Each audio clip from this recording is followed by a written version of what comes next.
أعوذ بالله من الشيطان اللعين الرجيم. بسم الله الرحمن الرحيم.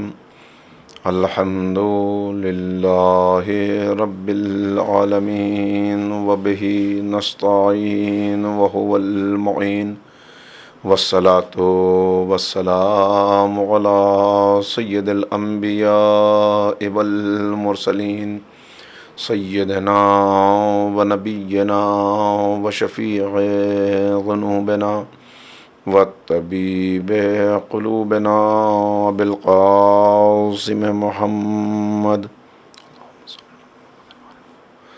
و آلہ الطیبین الطاہرین المعصومین المظلومین المنتخبین المنتجبین. اما بعد فقد قال اللہ تبارک و تعالی فی کتابہ المجید و فرقانہ الرشید و قولہ الحق. بسم اللہ الرحمن الرحیم. الیوم اکملت لکم دینکم و اتممت علیکم نعمتی و رضیت لکم الاسلام دینا. صدق اللہ العلی العظیم. احسان ہے اس معبود برحق کا کہ جس نے ایک مرتبہ پھر ہمیں یہ موقع فراہم کیا کہ ہم اپنے دین میں غور و فکر کر سکیں، اپنا محاسبہ کر سکیں اور اعمال کا جائزہ لے سکیں کہ آخر ہمارا موجودہ نامہ عمل ہمیں کہاں پہنچاتا ہے. جس آیہ کریمہ کو میں نے آپ کے سامنے تلاوت کیا وہ سورہ مائدہ کی تیسری آیت ہے، جسے آیہ تکمیل دین کہتے ہیں، اور جس میں یہ اعلان کیا جا رہا ہے کہ آج اللہ نے دین کو کامل کر دیا، تمہارے لیے کامل کر دیا، نعمتوں کو تمام کر دیا، اور اللہ تمہارے دین سے راضی ہو گیا.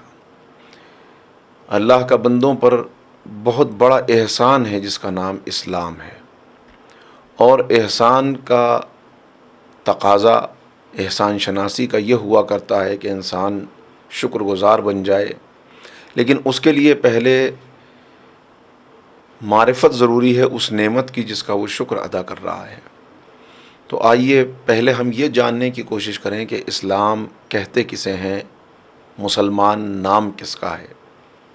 کیا اسلام کسی نسلی تشخص کا نام ہے کہ جیسے کسی خاندان میں پیدا ہونے والا کوئی بچہ اپنے ساتھ ایک نسلی تشخص لے کر پیدا ہوتا ہے، پنجابی کا بیٹا پنجابی ہوگا، انگریز کا بیٹا انگریز ہوگا، سید کا بیٹا سید ہوگا، راجپوت کا بیٹا راجپوت ہوگا، پٹھان کا بیٹا پٹھان ہوگا. کیا اسی طرح اسلام بھی کوئی نسلی تشخص ہے کہ مسلمان کا بیٹا مسلمان ہو؟ جی نہیں، اسلام کسی نسلی تشخص کا نام نہیں ہے، بلکہ مسلمان نام ہے اس کا جو اسلام کو تھام لے. اب وہ کسی نسل سے تعلق رکھتا ہو، کسی رنگ سے تعلق رکھتا ہو، کسی علاقے سے تعلق رکھتا ہو، کوئی زبان بولتا ہو، اگر اس نے اسلام کو تھام لیا، اسلام کو اپنا رہنما بنا لیا اور اسلام کے سائے میں اپنی پوری زندگی گزارنے کا عہد کر لیا تو وہ مسلمان ہے.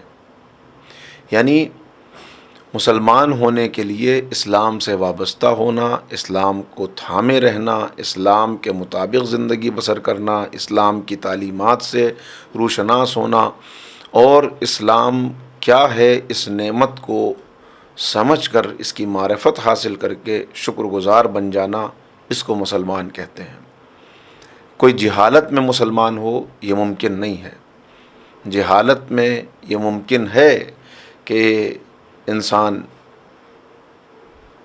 ایک انگریز کا بیٹا جہالت کے ساتھ انگریز ہو، ایک سید کا بیٹا جہالت کے ساتھ سید ہو، ایک پٹھان کا بیٹا جہالت میں پٹھان ہو، لیکن یہ نہیں ہو سکتا کہ ایک مسلمان کا بیٹا جہالت میں مسلمان ہو جائے جب تک وہ اسلام کو سمجھے نہیں اور اسلام کو مانے نہیں اور اسلام کو تسلیم نہ کرے اور اسلام کو پکڑ نہ لے.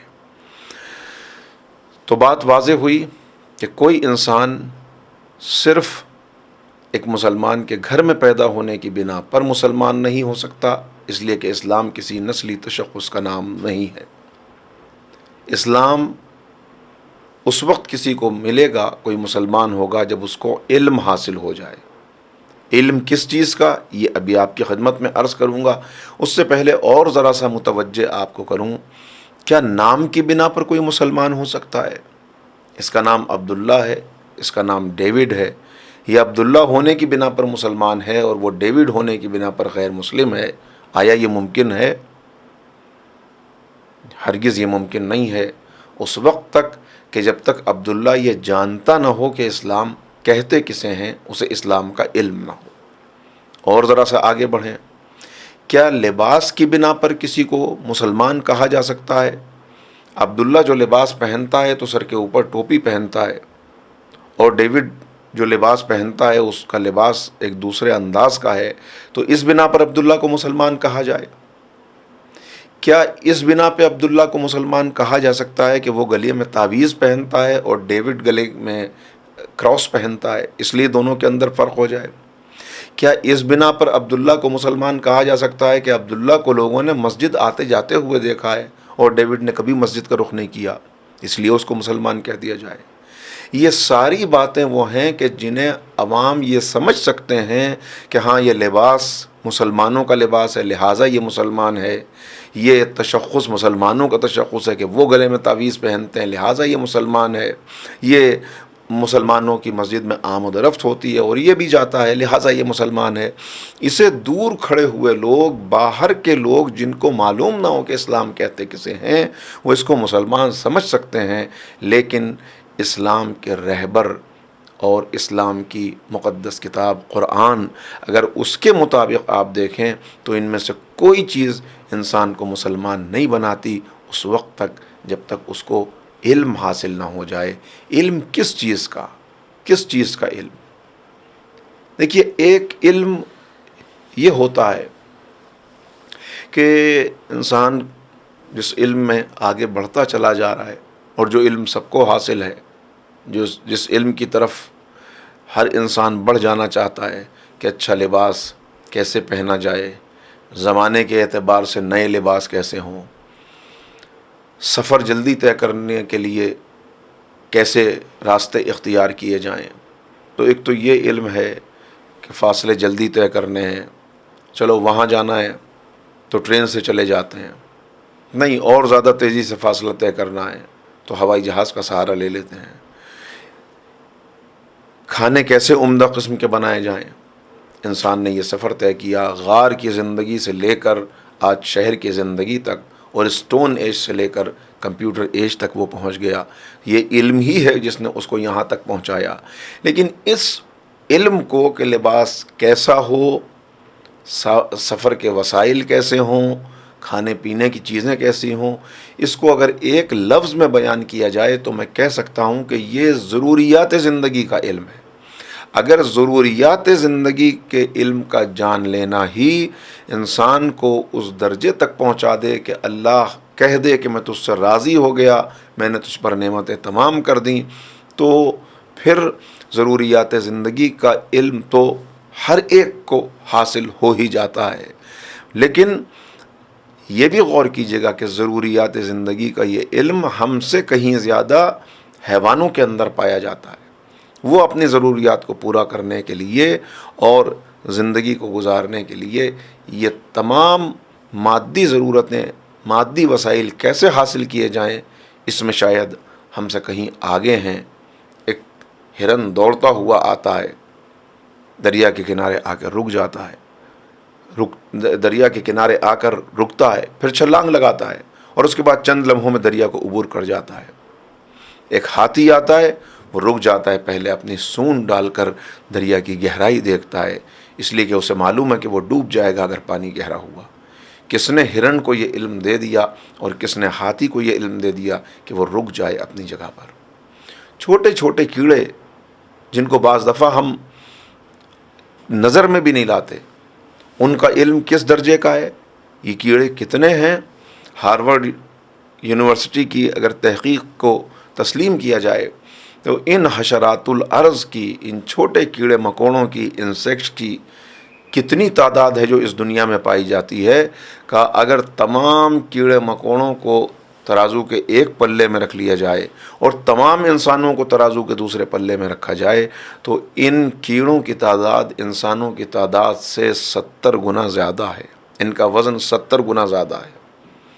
اب اندازہ کریں، اور ان میں سے ابھی صرف 10% کے بارے میں ہم تفصیلی معلومات رکھتے ہیں، 90% کے بارے میں ابھی ہمیں معلومات نہیں ہے، اور پھر ہر دن نئی اسپیشیز معلوم ہوتی ہیں، نئی تحقیقات سامنے آتی ہیں، اور ان کا علم ان میں بتایا یہ گیا کہ جتنے یہ حشرات الارض ہیں اس میں 2 بہت اہمیت کے حامل ہیں، اس لیے کہ انہیں ان سب کا سید و سردار کہا گیا۔ ایک چیونٹی، دوسرے شہد کی مکھی، اس لیے کہ چیونٹی اور شہد کی مکھی ان کے اندر وہ صلاحیتیں پائی جاتی ہیں جو دوسرے کیڑوں کے اندر نہیں پائی جاتی ہیں۔ میں کہتا ہوں کہ آج 1400 سال کے بعد دنیا تحقیق کر کے اس مقام تک پہنچی کہ وہ کہتی ہیں چیونٹی اور شہد کی مکھی یہ دوسروں سے مختلف ہیں، یہ دوسروں سے اعلیٰ ہیں۔ ہمارے لاکھوں سلام نبی رحمت پر، ہمارے لاکھوں سلام اپنے رہبروں پر کہ جنہوں نے ہمیں اس دین سے وابستہ کیا، جنہوں نے ہمیں اس دین کی روشنی میں لا کھڑا کیا کہ جہاں 1400 سال پہلے قرآن نے ان دونوں کو محفوظ کیا، اور ان دونوں کی اہمیت بیان کرنے کے لیے قرآن میں چیونٹی کے نام کا بھی سورہ موجود ہے، شہد کی مکھی کے نام کا بھی سورہ موجود ہے۔ چیونٹی جس کی خلقت کا تذکرہ امیر المومنین حضرت علی بن ابی طالب علیہ السلام نے بھی نہج البلاغہ کے ایک خطبے میں کیا، اور مولا کہتے ہیں کیوں اس کی طرف توجہ نہیں کرتے؟ چھوٹی سی مخلوق، باریک سی مخلوق جسے تم گوشہ چشم سے کئی مرتبہ دیکھ بھی نہیں پاتے، لیکن اس کے وجود کے اندر ساری چیزیں پائی جاتی ہیں۔ اور پھر مولا فرماتے ہیں کہ ذرا دیکھو، جو چیونٹی کا خالق ہے وہی کھجور کے پیڑ کا خالق بھی ہے، یعنی دعوت دے رہے ہیں کہ وہ خالق جو باریک سے باریک چیز کو بھی خلق کر سکتا ہے، اور اتنے کاریگری کے ساتھ، اتنی مہارت کے ساتھ کہ عقل حیران رہ جائے، اور وہی ہے جس نے دریاؤں کو، سمندروں کو، پہاڑوں کو، درختوں کو، اونچے اونچے درختوں کو پیدا کیا۔ تو مولا دعوت فکر دے رہے ہیں۔ تو یہ چیونٹی کیوں آخر اوروں سے ممتاز ہے؟ اس لیے کہ اس کے اندر پہلی چیز کہ یہ ایک سوشل انسیکٹ ہے، یہ باقاعدہ سماجی زندگی گزارتے ہیں، اور ایک مسکن ان کا، ایک جگہ جہاں پر پائے جائیں، تقریباً ایک گھر کے اندر، ایک کالونی کے اندر 10 لاکھ سے زیادہ چیونٹیاں پائی جاتی ہیں۔ پھر جو ان پر تحقیق کی گئی اس سے معلوم ہوا کہ اپنے وزن سے 20 گنا وزن یہ اٹھا سکتی ہے، اپنا سامان، تمام اشیاء خرد و نوش کو یہ جمع کر لیتی ہیں، اور یہ صلاحیت بھی ان کے اندر پائی جاتی ہے کہ جب یہ اپنے بلوں کے اندر کھانے کا سامان جمع کرتی ہیں تو خیال رکھتی ہیں اس بات کا کہ کہیں اس میں نمی نہ آ جائے، لہٰذا پہلے ایک سوکھی ہوئی گھاس کی لیئر بچھاتی ہیں، اس کے اوپر یہ تمام ذخیرہ لے جا کے جمع کرتی ہیں۔ پھر یہ معلوم ہے کہ پانی کی نمی سے اس میں رویدگی پیدا ہو سکتی ہے، پودا نکل سکتا ہے، لہٰذا ہر دانے کو 2 ٹکڑوں کے اندر تقسیم کرتی ہے۔ دھنیے کا بیج، یہ جب اس کی خصوصیت یہ ہوتی ہے کہ اگر اسے 2 ٹکڑوں میں تقسیم کر دیا جائے تب بھی اس کے اندر پودا نکل آتا ہے، رویدگی پیدا ہو جاتی ہے، تو یہ اسے 4 ٹکڑوں کے اندر تقسیم کرتی ہے۔ پھر جہاں یہ ذخیرہ کرتی ہے وہاں سے برسات کے موسم میں اس کو ہوا لگانے کے لیے اور دھوپ لگانے کے لیے اس کھانے کو باہر نکالتی ہے، پھر واپس اندر منتقل کرتی ہے۔ یہ ٹیڑھے میڑھے راستوں میں اپنے گھر بناتے ہیں تاکہ پانی برسات کا براہ راست اس میں پہنچ نہ سکے ان کے بلوں میں، اور کھانا محفوظ رہ سکے۔ تو کس نے ان کو یہ علم عطا کر دیا؟ کس نے علم عطا کیا؟ بس ارشاد ہوتا ہے ربنا الذی اعطى كل شیء، وہ تمہارا اللہ ہے، خلقہ ثم ہدی، خلقہ ثم ہدی، کہ جس نے خلق کیا اور اس کے بعد ہدایت دی، اللہ۔ تو اللہ نے ان کو علم دیا، اور دوسری تمام چھوٹی چھوٹی مخلوقات کو آپ دیکھ لیں، ایک چھوٹا سا دریائی جانور جس کو ایل کہا جاتا ہے، جس کے بارے میں آپ نے بہت سی ڈاکومنٹریز دیکھی ہوں گی، وہ اس کے اندر خصوصیت یہ ہے کہ ساؤتھ امریکہ کے اندر ایک خاص جگہ ہے کہ جہاں کا درجہ حرارت ایسا ہے کہ جہاں وہ بچے نکال سکیں، لہٰذا ہزاروں میل کا سفر طے کر کے یہ مادہ وہاں پہنچتی ہے، انڈے دیتی ہے، اور انڈے دینے کے بعد یہ مر جاتی ہے۔ بچے اپنے آپ نکلتے ہیں، پروان چڑھتے ہیں۔ بچوں کو نہیں معلوم کہ ہماری ماں کہاں سے آئی تھی، اس نے نیشنلٹی نہیں بتائی اپنے بچوں کو، لیکن جب بچے ذرا بڑے ہوتے ہیں تو واپسی کا سفر شروع کرتے ہیں اور اسی جگہ پر آ جاتے ہیں جہاں سے ماں نے سفر شروع کیا تھا۔ کس نے علم کو یہ علم دے دیا؟ تو ضروریات زندگی کا علم حیوانوں کے اندر بھی پایا جاتا ہے، ہم سے زیادہ پایا جاتا ہے۔ اگر صرف ضروریات زندگی کا علم ایک انسان کو مسلمان بنا دیتا تو پھر ضروریات زندگی کا علم تو ہر انسان اپنی ضرورت بھر جانتا ہے، ہر ایک کو مسلمان ہونا چاہیے۔ نہیں، ایک ہے ضروریات زندگی کا علم، اور ایک علم وہ ہے کہ جو بندے کو بتاتا ہے کہ اس کا خالق کون ہے، وہ کیوں اس دنیا میں آیا، خالق نے اسے کیوں بھیجا، وہ اس سے کیا چاہتا ہے۔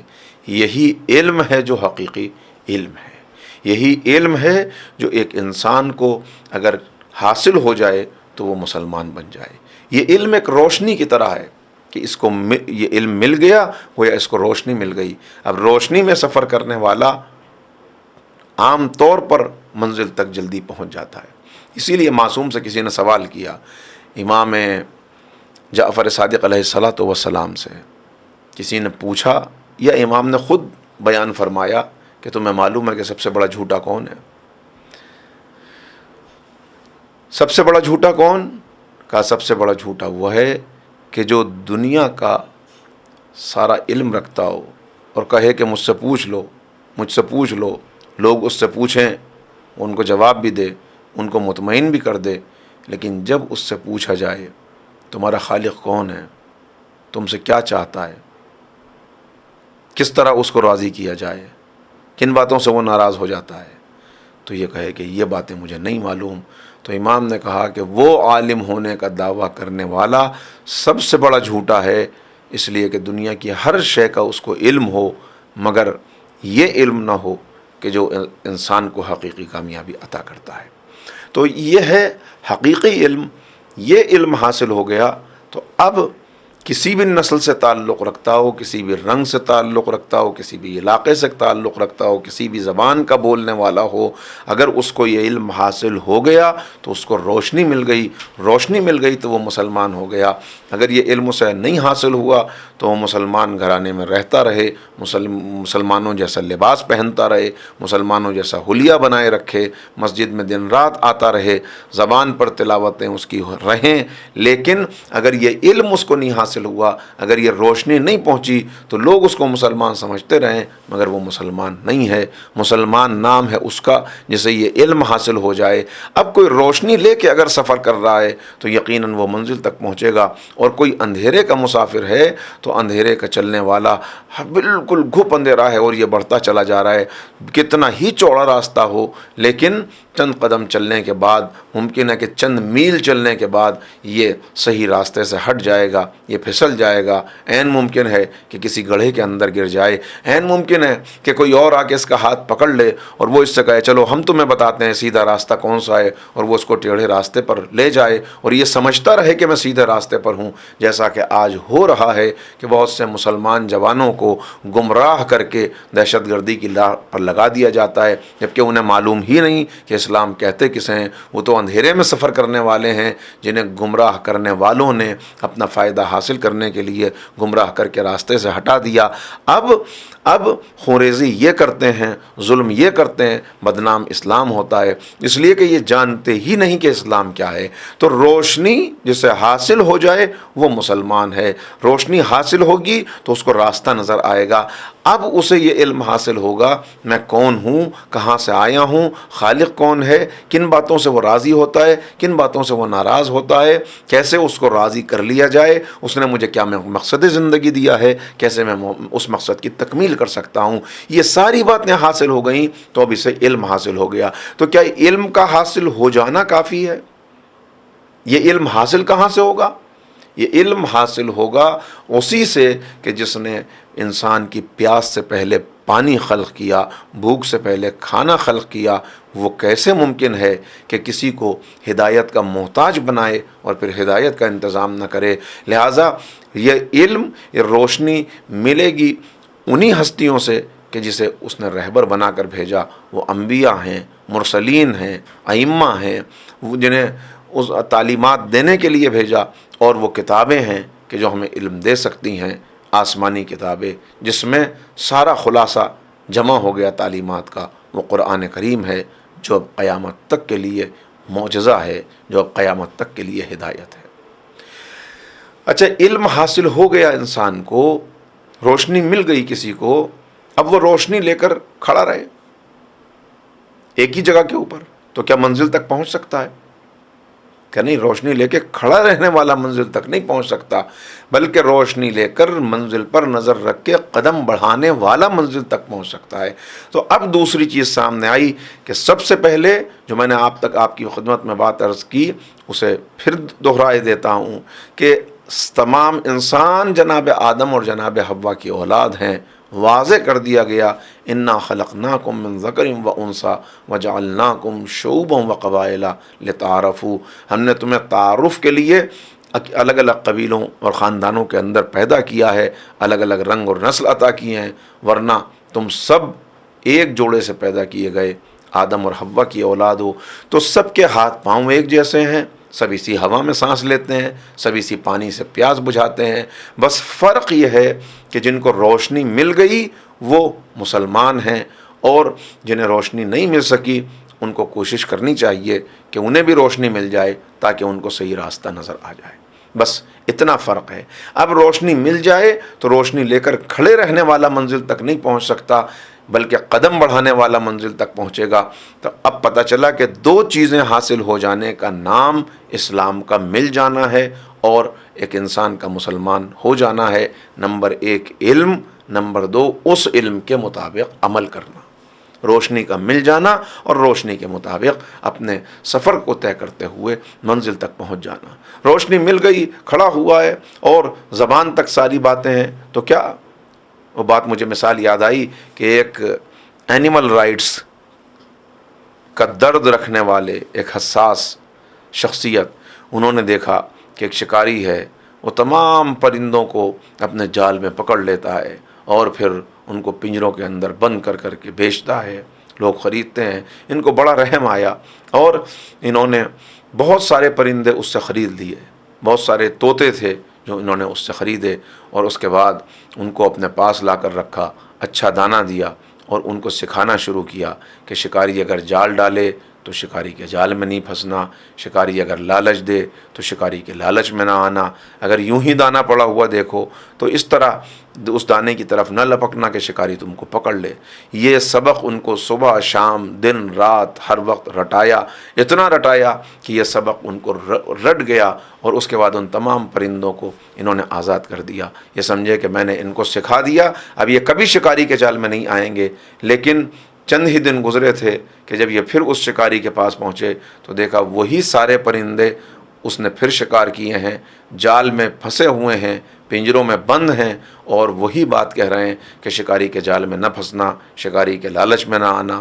تو علم تو دیا تھا لیکن یہ علم زبان تک محدود تھا، وہ رٹا رٹایا علم تھا، لہٰذا وہ علم فائدہ نہیں پہنچا سکا۔ یہ کہتے رہے کہ جال میں نہ پھنسنا اور جال میں پھنس گئے، یہ کہتے رہے کہ لالچ میں نہ آنا اور لالچ میں آ گئے، یہ کہتے رہے کہ دھوکہ نہ کھانا اور دھوکہ کھا گئے۔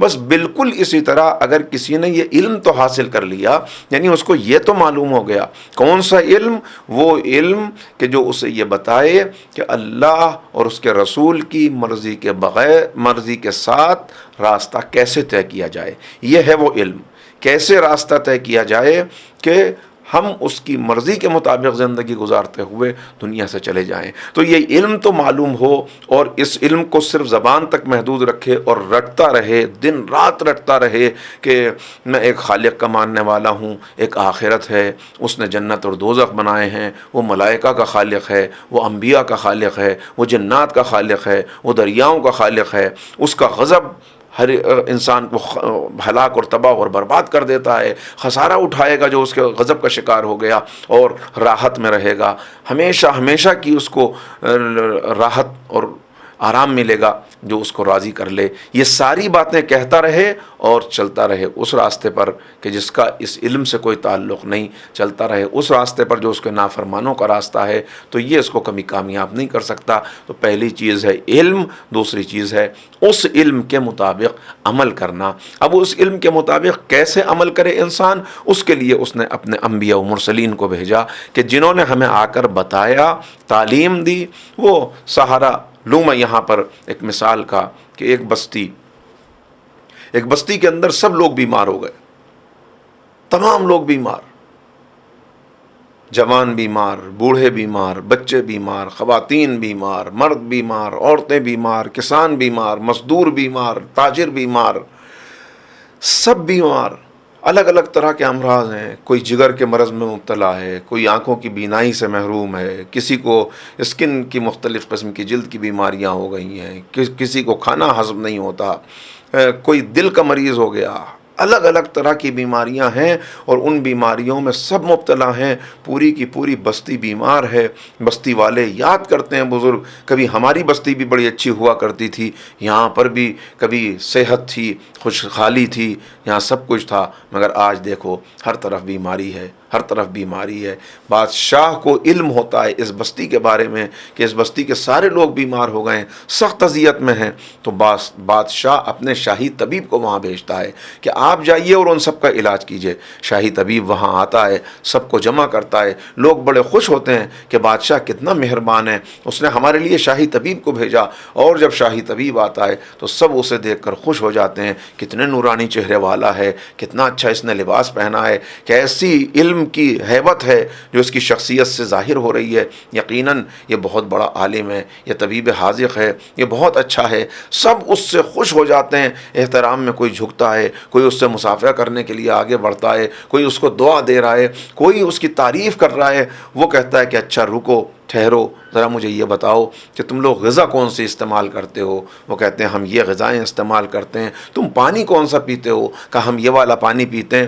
تو طبیب بہت جلدی سمجھ جاتا ہے، اس لیے کہ وہ طبیب حاذق ہے، اسے معلوم ہو جاتا ہے ان کی بیماری کیا ہے۔ یہ ساری بیماریاں کس لیے ہیں؟ اس لیے کہ جو غذائیں یہ کھا رہے ہیں وہ غذائیں ناقص ہیں، جو پانی یہ پی رہے ہیں وہ پانی گندا ہے، جس آب و ہوا میں رہ رہے ہیں وہ آب و ہوا خراب ہے، آلودگی ہے اس کے اندر، اور جو ان کے گھر ہیں، گھروں کے باہر کوڑے کا ڈھیر لگا ہوا ہے، یہ صفائی نہیں رکھی انہوں نے، اس کی وجہ سے یہ بیمار ہو گئے۔ تو اب طبیب نے سب کو جمع کیا کہ سب جمع ہو جائیں، اور اس کے بعد اس نے ایک تقریر کی، اس نے ایک گفتگو کی، اس نے کہا مجھے تمہاری بیماری کا علم ہو گیا ہے، میں تم سب کو دوا دوں گا، نسخہ بتاؤں گا، تمہیں اس کے اوپر عمل کرنا ہے۔ دیکھو، ایک تو اپنے گھروں کی صفائی رکھنا، اپنی گلیوں کو صاف رکھنا، یا آلودہ پانی نہ پینا بلکہ پانی کو ابال کر، پانی کو چھان کر پینا۔ پھر یہ جو نالیاں ہیں ان کو کھولو، یہ پانی بہنے لگے تاکہ یہ جو آلودگی فضا کے اندر آ گئی ہے یہ ختم ہو جائے۔ یہ ساری باتیں اس نے کہیں، اور جیسے جیسے یہ باتیں بتاتا گیا ان کی تعریف بڑھتی گئی، کتنا اچھا طبیب ہے، کیسا اچھا نسخہ بتا رہا ہے، کتنی اچھی اس کی تشخیص ہے، کیسی اچھی گفتگو کرتا ہے، کتنا شیریں کلام ہے۔ اس نے کہا کہ اچھا اب تم نے میری باتوں کو سن لیا، جاؤ اب اس کے اوپر عمل کرو۔ مگر ان میں سے کوئی ہلنے کے لیے تیار نہیں ہے۔ کہا کہ جاؤ، جب اس نے بہت کہا تو یہ چلے، مگر ویسی ہی غلاظت کے اندر جا کر بیٹھے ہوئے ہیں، طبیب کی تعریف کر رہے ہیں، ویسے ہی آب و ہوا پرانی ہے، طبیب کی تعریف کر رہے ہیں، وہی سارے مرض لیے ہوئے ہیں، وہی ساری باتیں، طبیب نے نسخہ بڑا اچھا بتایا، اس نسخے کو بار بار دہرا رہے ہیں کہ اچھا پانی پینا، صاف غذا کھانا، آب و ہوا کو پاکیزہ رکھنا، یہ ساری باتیں زبان سے دہرا رہے ہیں، مگر جو طبیب نے کہا اس کے اوپر عمل نہیں کر رہے۔ تو طبیب نے عاجز آ کے کہا ان کی بیماری کبھی دور نہیں ہو سکتی، میں تو سمجھتا تھا ان کا پیٹ خراب ہے، ان کا جسم خراب ہے، مگر اب پتہ چلا کہ ان کا تو دماغ بھی خراب ہے۔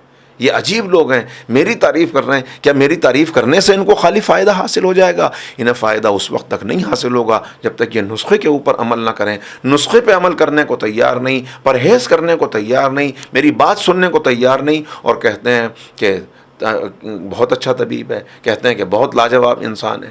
تو بالکل یہی مسئلہ ہے کہ جب انسانیت بالکل بیماری میں مبتلا تھی، اتنی بیمار کہ ہر طرف بیماری پھیلی ہوئی تھی، بیٹیوں کو زندہ درگور کیا جا رہا تھا، گمراہی کی تاریکی پھیلی ہوئی تھی، تلواریں نیام سے نکلی ہوئی تھیں، خونریزی کا دورہ تھا، جو جتنا بڑا قاتل ہو اس کو اتنا زیادہ احترام کیا جا رہا تھا، ذرا سی بات کے اوپر تلواریں کھینچتی تھیں اور پھر نسلاً بعد نسلاً خون بہتا رہتا تھا، انسانیت تڑپ رہی تھی، کرب میں مبتلا تھی، ہر طرف بیماری پھیلی ہوئی تھی۔ اس وقت جو سب کا بادشاہ ہے، مالک الملوک، اس اللہ نے، اس مالک نے، اس خالق نے، اس رازق نے، اس ہدایت دینے والے نے اپنے انبیاء کو بھیجا کہ جو طبیب حاذق بن کے آئے کہ جائیں اور اس دنیا میں ان لوگوں کو نجات عطا کریں۔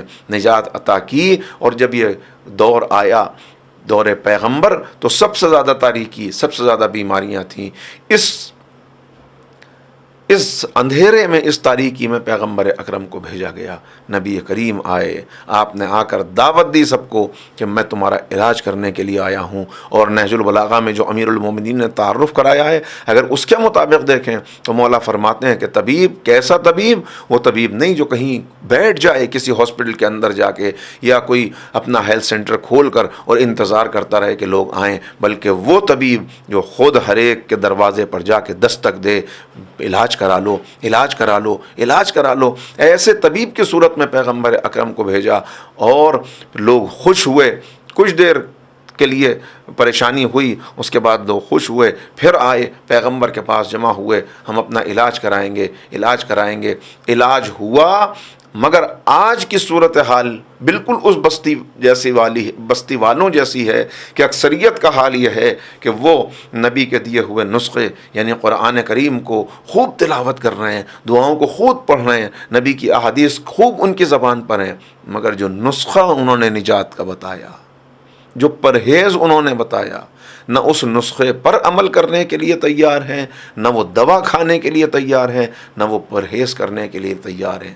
نتیجہ یہ ہے کہ آج آپ دیکھ رہے ہیں کہ ہر طرف بس یہ سمجھ لیا گیا کہ ہاں اس جو نبی نے بتایا ہے اس کو دہراتے رہو، اس کو یاد کراتے رہو ایک دوسرے کو، یعنی بالکل ایسا کہ روشنی لے کر کھڑے رہو مگر اس روشنی میں قدم نہ بڑھاؤ، نسخہ لے کر کھڑے رہو مگر اس نسخے کو استعمال مت کرو، تلاوتیں کرتے رہو مگر تلاوت جس ہدایت تک لے جانا چاہتی ہے اس ہدایت تک مت جاؤ۔ نتیجہ وہی ہے کہ آج ہمیں نظر آ رہا ہے۔ تو مالک کی مرضی کو معلوم کرنا اور پھر اس مرضی کے مطابق عمل کرنا۔ اب فائدہ کب حاصل ہوگا؟ کہ جب یہ طے کر لے انسان کہ مجھے چلنا ہے اسی راہ پر جو مالک نے بتائی ہے، جو اس کے رہبروں نے جس کی ہدایت کی ہے۔ اچھا، ہم اس راہ پر چلنا چاہتے ہیں، مگر اس راہ پر چلنے کے لیے مجھے ان چیزوں کو چھوڑنا پڑ رہا ہے جو میری پسندیدہ ہیں۔ کہا ہاں، علم کے بعد عمل اسی چیز کا نام ہے کہ تمہیں کتنی ہی پسندیدہ ہے، اگر تمہارے مالک کو ناپسند ہے تو اس چیز کو چھوڑ دو۔ تمہیں کتنی ہی ناپسند ہے مگر تمہارے مالک کو پسند ہے، اس کو اختیار کر لو۔ تمہیں کتنا ہی فائدہ نظر آ رہا ہے مگر اس نے روک دیا، لہذا اس فائدے پر خاک ڈال دو۔ تمہیں کتنا ہی نقصان نظر آ رہا ہے مگر اس نے کہہ دیا تو اس نقصان کو برداشت کرنے کے باوجود اسی راہ پر چلو۔ یہ ہے وہ راہ جو انسان کو عزت دلانے والی ہے، جو آگے بڑھانے والی ہے، اور یہی اصل میں اسلام کا صحیح تصور عبادت ہے جو آج گم ہو گیا۔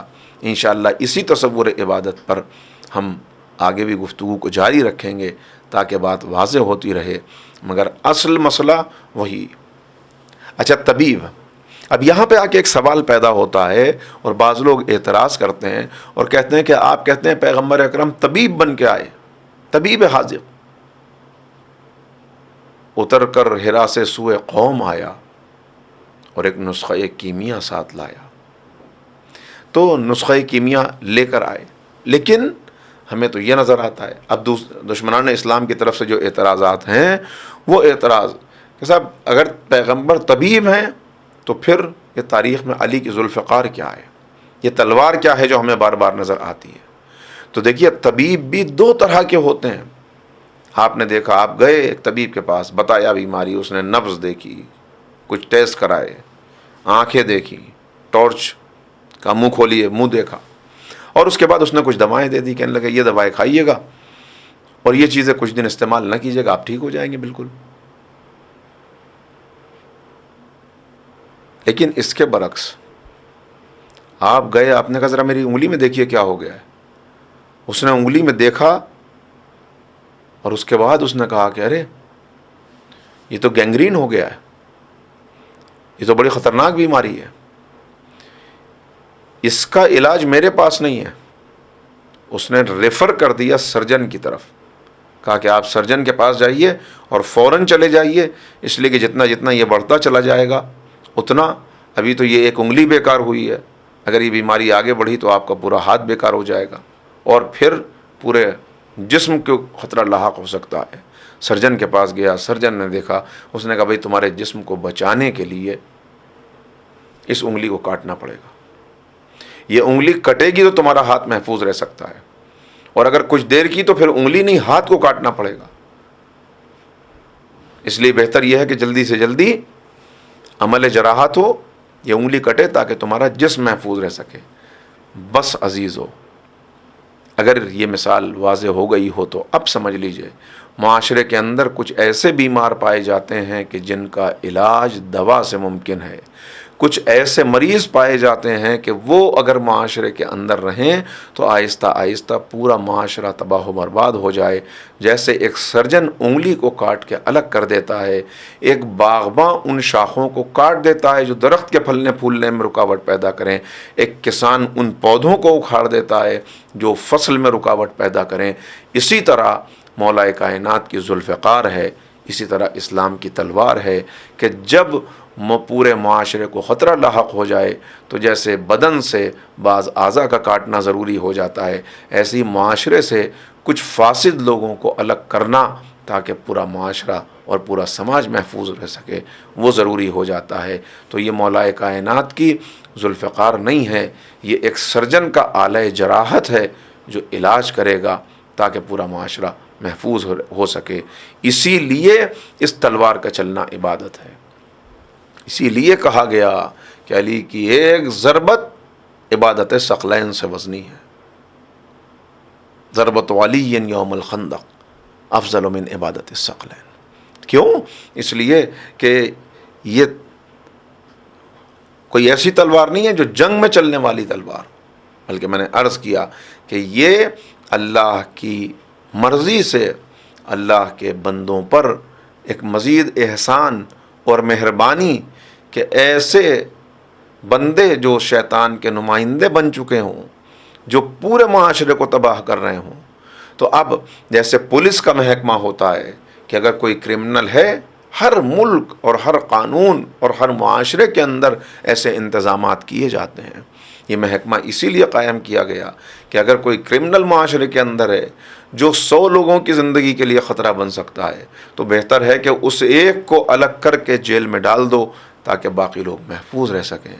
اگر کوئی ایسا قاتل ہے کہ جو مسلسل ایک کے بعد ایک قتل کیے جا رہا ہے تو لوگوں کی زندگی بچانے کے لیے اس کو گرفتار کرو، عدالت فیصلہ کرے گی کہ اس کو سولی پر لٹکا دیا جائے تاکہ باقی لوگ محفوظ رہیں۔ یہی نظام ہے جو دیا گیا، روشنی لینی ہے، جس کو روشنی مل گئی اس نے اسلام کو پا لیا، جس نے اسلام کو تھام لیا وہ مسلمان ہو گیا۔ پھر اس کا لباس غیر مسلموں جیسا نظر بھی آ رہا ہو، لیکن اگر اندر روشنی پہنچ چکی ہے، اگر اندر روشنی پہنچ چکی ہے تو لازم نہیں، جو میں نے بات عرض کی کہ حلیوں سے کسی کو نہ پہچانیے گا، آپ حلیے سے اندازہ نہ لگائیں، لباس سے اندازہ نہ لگائیں، یہ روشنی کا نام ہے کہ جس تک بھی یہ روشنی پہنچ جائے۔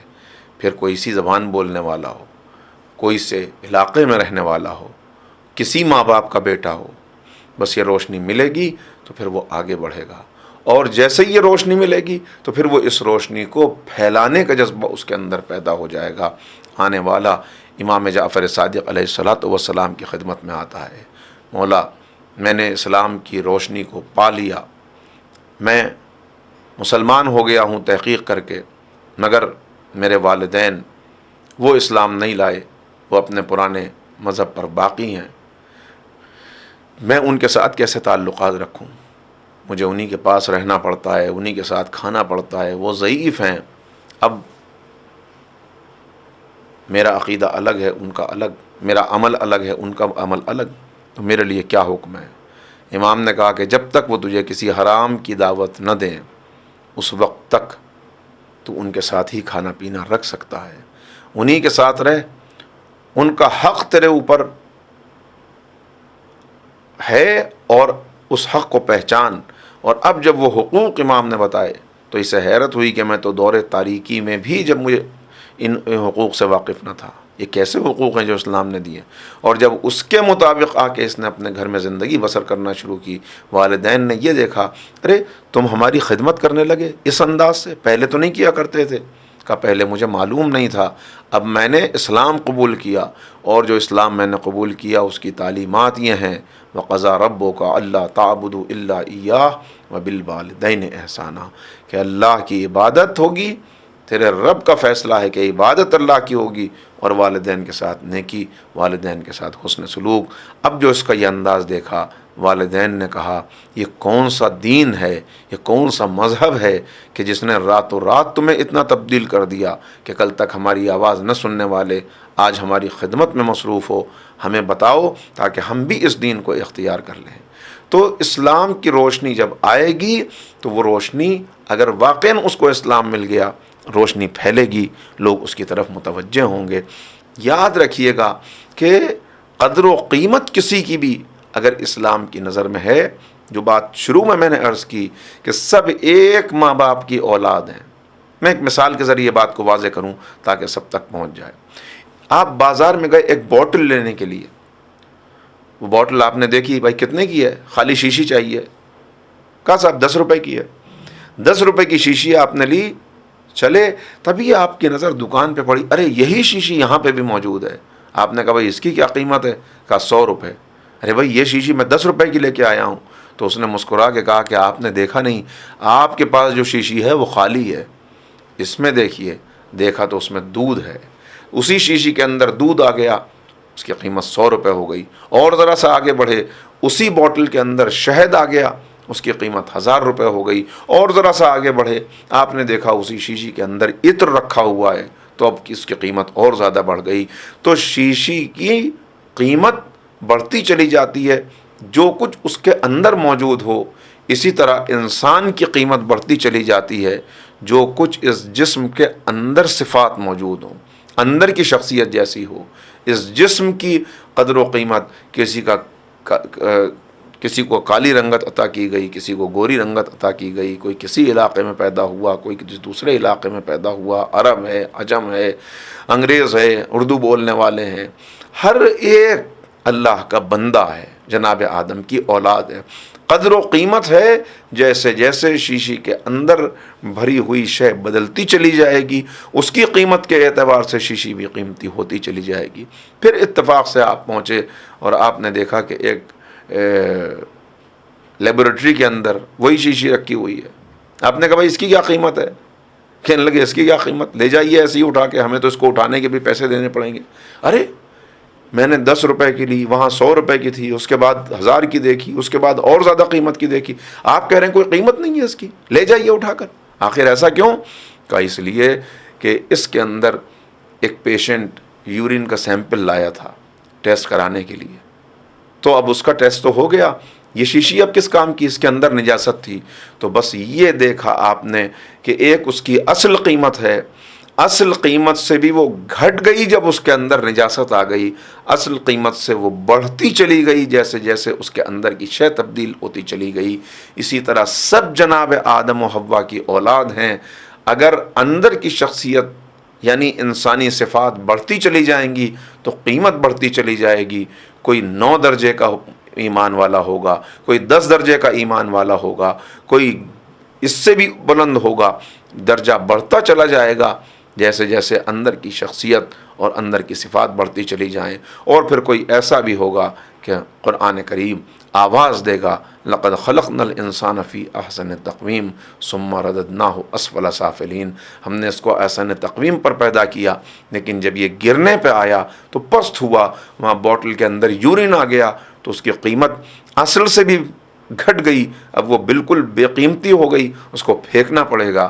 یہاں اگر شخصیت گھٹ گئی اور بالکل پست ہو گئے تو اب کہنا پڑے گا اولئک کالانعام بل ہم اضل، ان کو انسان نہ سمجھنا، یہ چوپائے ہیں چوپائے، بلکہ ان سے بھی بدتر، چوپایوں سے بھی بدتر۔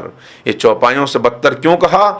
اس لیے کہ حیوان چوپائے یہ اپنی پرہیزگاری پر قائم ہیں، شیر کے آگے گھاس ڈال دیجئے بھوکا مر جائے گا مگر گھاس نہیں کھائے گا، بکری کے آگے چکن فرائی کر کے رکھ دیجئے بھوکی مر جائے گی مگر وہ نہیں کھائے گی، اس لیے کہ وہ اپنی پرہیزگاری پر قائم ہیں۔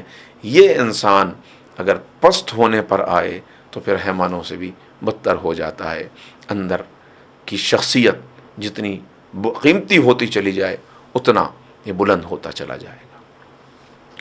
تو یہ ہے اسلام کی روشنی اگر مل گئی تو پہلی چیز اسلام کے لیے کس کے پاس اسلام ہے؟ جس کے پاس علم ہے۔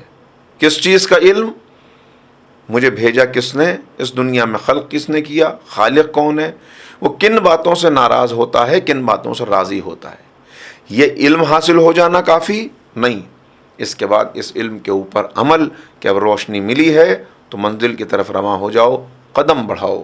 یہ قدم بڑھانا یہ اس کو منزل کے قریب کرے گا۔ اب دوسرا مسئلہ پیدا ہوتا ہے کہ یہ عمل کس قسم کا عمل ہے، عمل کا مطلب کیا، یعنی کیا ہم سے چاہتا ہے؟ وہ اس نے بتا دیا، وما خلقت الجن والانس الا لیعبدون، ہم نے تم کو نہیں پیدا کیا مگر اے جنات اور انسان ہم نے تمہیں عبادت کے لیے پیدا کیا۔ تو اس کو پیدا کیا گیا ہے عبادت کے لیے۔ اب مسئلہ یہ ہے کہ عبادت کہتے کسے ہیں، اسلام کا تصور عبادت کیا ہے، عبادت کہتے کس کو ہیں؟ اگر عبادت کی معرفت حاصل ہو گئی اور یہ پتہ چل گیا کہ عبادت کس شے کا نام ہے تو یہ اپنے مقصد تک پہنچنے میں کامیاب ہوگا، ورنہ ناکام ہو جائے گا۔ اگر مقصد کی طرف متوجہ نہ ہو، اگر علم نہ ہو، علم کے ساتھ عمل نہ ہو، مقصد واضح نہ ہو اور مقصد تک پہنچنے کی، اسے حاصل کرنے کی اس کے اندر تڑپ نہ پائی جاتی ہو، ایک آگ نہ ہو، تو پھر ناکامی ہی ناکامی ہے۔ کسان اگر فصلوں کی طرف متوجہ نہ ہو، فصلیں سوکھ جائیں گی۔ اگر جانوروں سے ان کی حفاظت نہ کرے، جانور ان فصلوں کو رون ڈالیں گے۔ اسی طرح ایک مسلمان اگر خود مسلمان ہے، اپنی نسلوں کی فکر نہ کرے، اپنے خاندان والوں کی فکر نہ کرے، اپنے آس پاس کے لوگوں کی فکر نہ کرے، تو پھر بالکل ایسا ہی ہے کہ جیسے خزاں، ہر طرف خزاں اور بس ایک پھول ہے جو کھلا ہوا ہے۔ لہٰذا ہر طرف گلشن بناتے ہوئے آگے بڑھنا ہے۔ روشنی آئی ہے تو اب اس روشنی کو پھیلانا ہے، اور یہی کام ہے جو ائمہ ہدیٰ ہمیشہ کرتے رہے، یہی کام ہے جو سرکار سید الشہداء کرنے کے لیے مدینے سے نکلے ہیں۔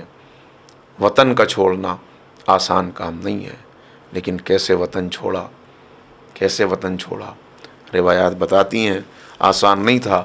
جب رسول اللہ کو وطن چھوڑنا تھا، پیغمبر اکرم نے جب ہجرت کی تھی، مڑ مڑ کے دیکھتے جاتے تھے، آنکھوں سے آنسو بہتے تھے۔ اللہ نے وعدہ کر لیا تھا کہ اے نبی آپ پریشان نہ ہو، ہم آپ کو اسی مکے کا فاتح بنا کر پلٹائیں گے، آپ واپس آئیں گے فاتح مکہ پلٹ کر۔ مگر یہ چند دنوں کا فراق وطن سے تھا جو نبی کریم کو رلا رہا تھا۔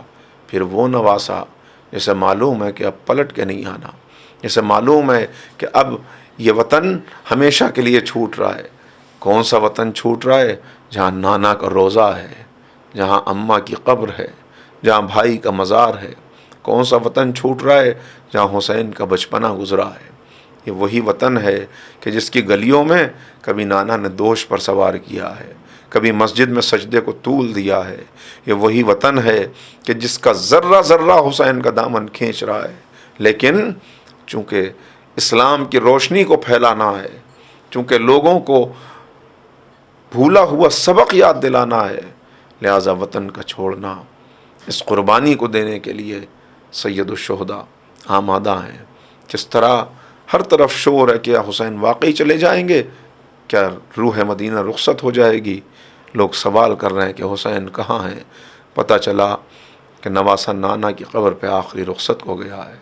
ہاں، کبھی یہ ہوتا تھا کہ حسین نانا کے سینے پہ سر رکھ کے سو جاتے تھے، آج نانا موجود نہیں ہے تو نانا کی قبر پہ سر رکھ کے لیٹ گئے، اے نانا نواسے کا آخری سلام قبول کیجئے، نانا مجھ سے وطن چھڑایا جا رہا ہے، وعدہ طفلی کو ادا کرنا ہے نانا۔